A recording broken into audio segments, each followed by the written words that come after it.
Tara, Aris, basketball tayo. Buksan mo yung ilaw. Sige.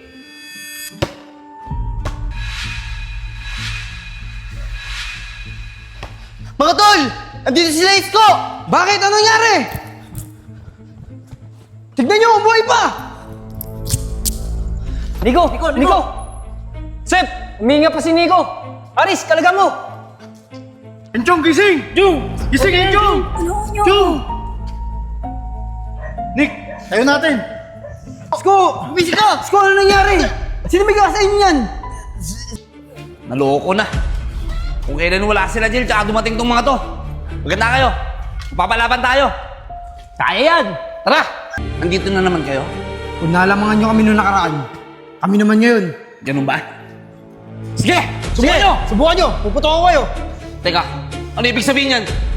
Kung talagang gusto mong bumawi, lumabang ka ng patas. Huwag kang gagamit ng bakal. Siguro naman ngayon, madadala na kayo. Hindi nyo kami kaya. Mga tol, tara na!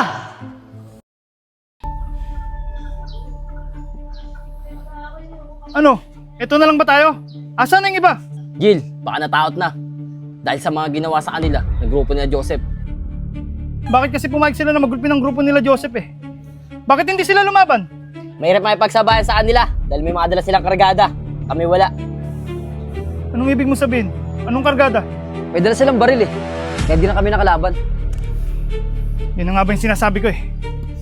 Dapat talaga, ginamit na natin tong kargada ko eh. Para may panabla tayo sa kanila. Yun nga eh, problema natin si Enad. Ayaw niyang gumamit tayo ng bakal. Anong sa tingin nyo? Sa sitwasyon natin ngayon, kailangan pa ba tayong makinig kay Enad? Tingin ko wag na. Kung maikinig tayo kay Enad, di tayo makakabawi. Mas mabuti pa, ikaw na lang mamuno sa gang natin. Tanggalin lang nga si Enad sa grupo. Tama si Tres Jill. Ikaw na lang mamuno sa gang natin. Para may laban naman tayo kanya Joseph. Oo nga, Jill. Ikaw na lang mamuno sa gang natin. Sige, kung yan ang gusto nyo, simula ngayon, ako nang mamumuno sa gang natin.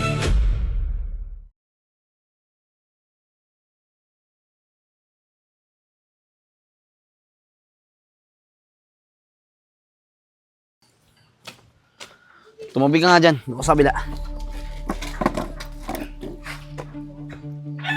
Oh. Ba't nakalabas na naman yung baril mo?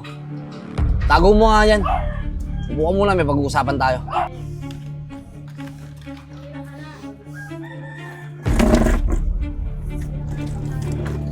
O bakit Nad? Ano bang pag-uusapan natin? Tungkol dun sa nangyari sa amin kahapon. Naisip ko lang, siguro dapat makipag-ayos na tayo sa grupo nila Joseph. Dahil pare-pares lang naman tayong taga-bilibiran eh. At isang kalsada lang din ang nilalakaran natin. At kung may dapat man tayo kalabanin, siguro taga-ibang lugar na lang. Ba't nagsisitawa kayo? Nakakatawa ba sa sinabi ko? Nad, hindi mo namin pwedeng utusan. Dahil simula ngayon, si Jill na ang founder ng gang na to. Anong sabi mo?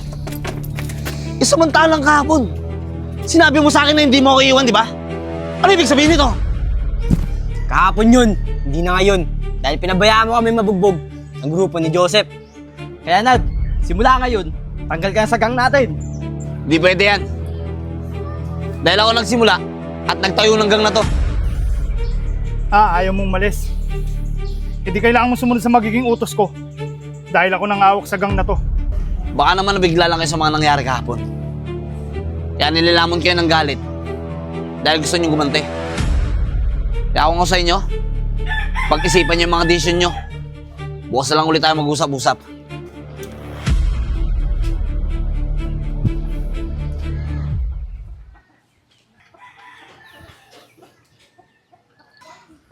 Huwag na sa kayo punta.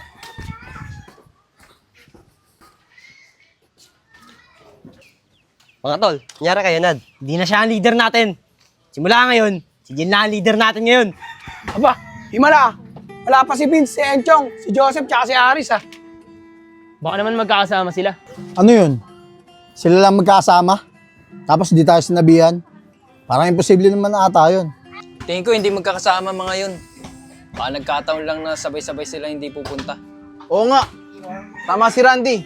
Hintayin pa rin natin. Baka dumating sila. Joseph, nabalitaan ko, may ginawa na naman kayong gulo sa lugar natin ah. Binakita pa sa'yo na may dala kang baril. Baril ko ba yun? Ano pinagsasabi mo, kuya? Saan mo naman nabalitaan yan? Hindi mo na kailangan malaman kung sino nagbalita sa akin. Tsaka ikaw nga Joseph, tigil-tigil na mo nga yung mga pinaggagawa mo. Pati mga bata, dinadamay mo sa kalokohan mo. Nako, kuya. Minsan na nga lang tayo magkita eh. Puro sermon pa inaabot ko sa'yo. Diyan ka na nga. Sana lang talaga Joseph, hindi ka mapahamak dyan sa kalokohan mo. Oy, Enchong. Pupunta ka na ba sa kubo? Opo, Kuya Joseph. Tara, sabayin tayo. O sige po, tara na.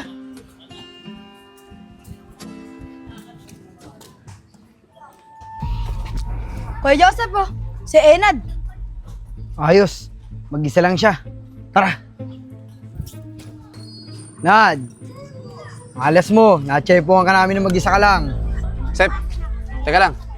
Hindi ako lalaban. Tsaka isa pa, gusto kitang mausap. Wala akong dalo. Pwede ba tayo mag-usap? Mag-usap? Bakit? Anong dapat natin pag-usapan? Sep. Gusto ko na sanang makipag-ayos sa inyo eh. Kasama ang bonggang namin. Para maging isang grupo na tayo. Okay lang sa akin, kahit ikaw na mamuno. Kapag maglala, susunod kami sa'yo.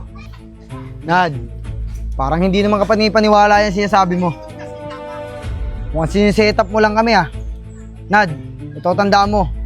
Hindi ka magtatagumpay kung yan man ang iniisip mo. Oo nga. Sep, totoo ang sinasabi ko. Gusto ko lang naman na magkaayos ang grupo natin eh. Pero ikaw, bahala ka kung maniniwala ka o hindi. Pero totoo yung sinasabi ko. Mga tol, malerto kayo ah. Pamatsyempohan tayo ng mga bata ni Joseph. Kung mag-alala, Eric, lagi kaming alerto.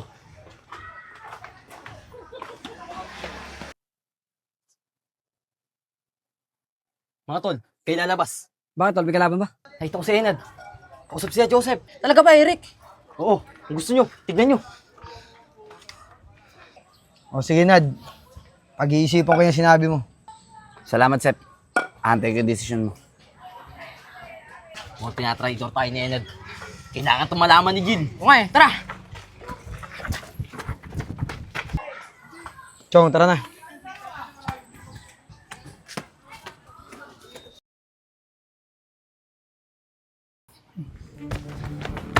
Jin, may kailangan kang malaman.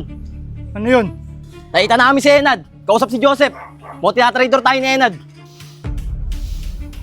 Anong akala niya? Matitrader niya tayo? Huwag kayong mag-alala. May naisip akong paraan. Para masira si Enad, kala Joseph. Ayan ang tunay na leader. Ginagawang kaagad ng paraan.